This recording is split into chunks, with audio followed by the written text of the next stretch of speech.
Rain, rain, rain. Just as I came out here to start to moan about the rain, the sun is trying to come through, but it's having a hard time because it's just been so cloudy and rainy.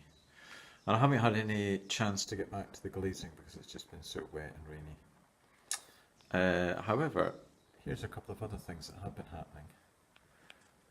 The cherries are beginning to look like they're setting fruit. Let's have a look at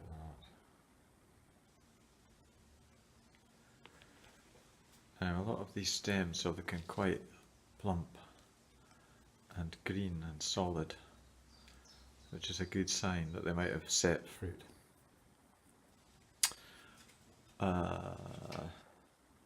This is Merton Bigarreau, and pretty much all of the stems that I'm seeing are still looking good and green, which is excellent. In fact, here's one of the top, that has, I think, pretty much set.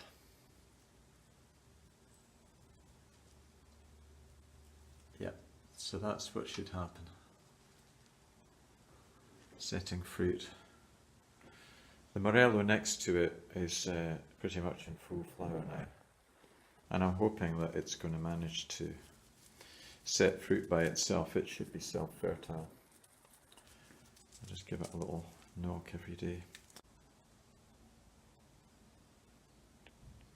Now, the pair of cherries on the other side is a slightly different story. This one on the left here is early rivers, and this is looking rather disappointing because a lot of these stems are going yellow, which means the fruit hasn't set. So in this flower cluster, there's only one or two that I think have set properly. In fact, there you are, they're just beginning to part company with the flower.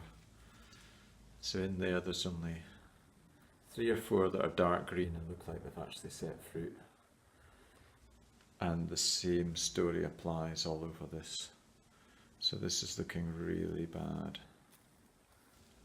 Oh, that's not good. However, the one beside it, and this is Noir De Gueben, is looking much better.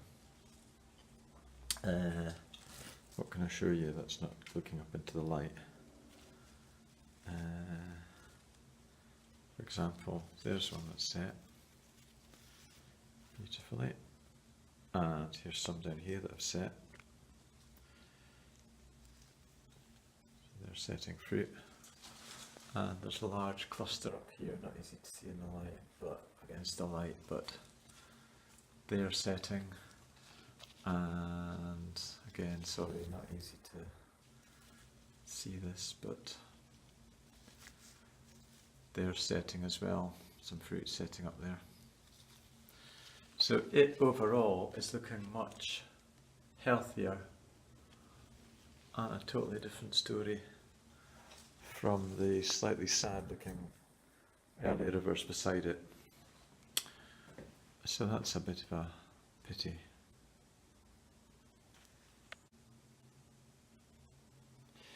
Now, what I was doing yesterday was I planted some onion sets, and I planted them in some trays, just in the glass house, just to try and get them a start, maybe for a couple of weeks before I put them outside, because it's still quite wet and cold outside.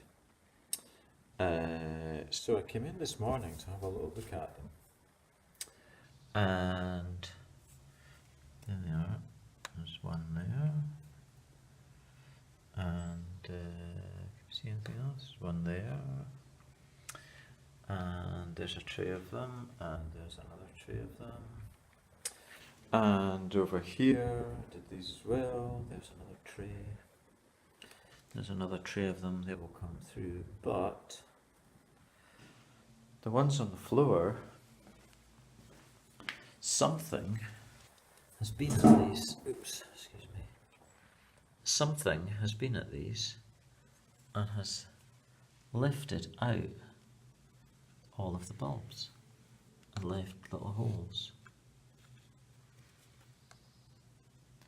So something, a mouse or something, or maybe a rat or something, has come in and lifted all of these out of the holes. Here's another tray next to it, and they've all been lifted out. Difficult to see that, I know, but they're perfectly lifted out. I just left a hole. Now, I don't see on the floor any telltale little traces of what direction it might have headed off in, or where it may have taken them. So, that is a mystery as to what lifted these out and where they went.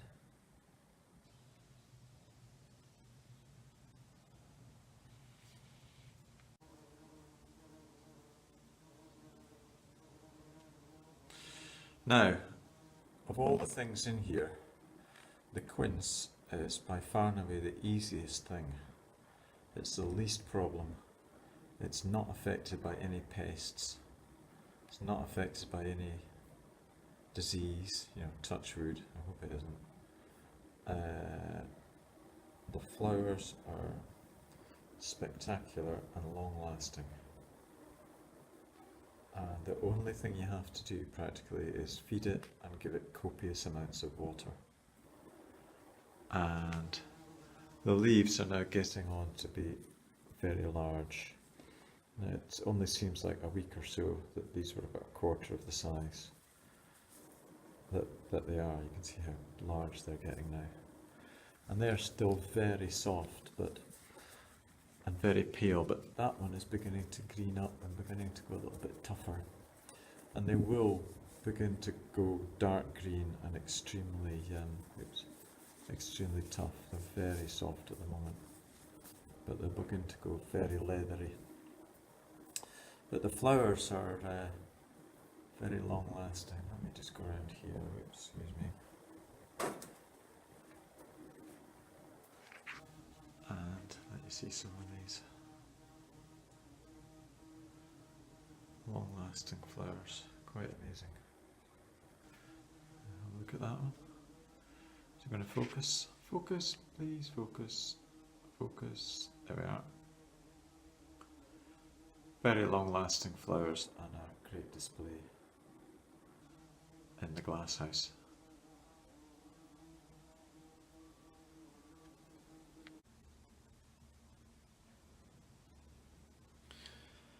So another job for today is to replant the stolen onions. And good job, I still have quite a lot. I was going to plant these outside directly into the soil later. These are Stuttgarter Riesen sets that I picked up very cheaply. In fact, that was the only reason I bought them, was because they were very cheap. Now just having a little look at the stolen onions.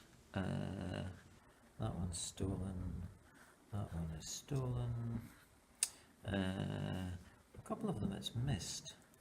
Whatever rodent or whatever came and stole them, it's missed that one. That one's still in there, and it's missed that one. Yep, still one in there. It's missed that one. Missed that one? Yeah, it's missed that one. But the rest of them are gone.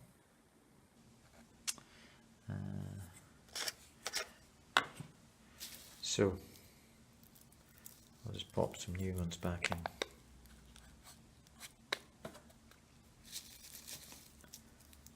And hope that these don't get stolen as well. Thanks for watching.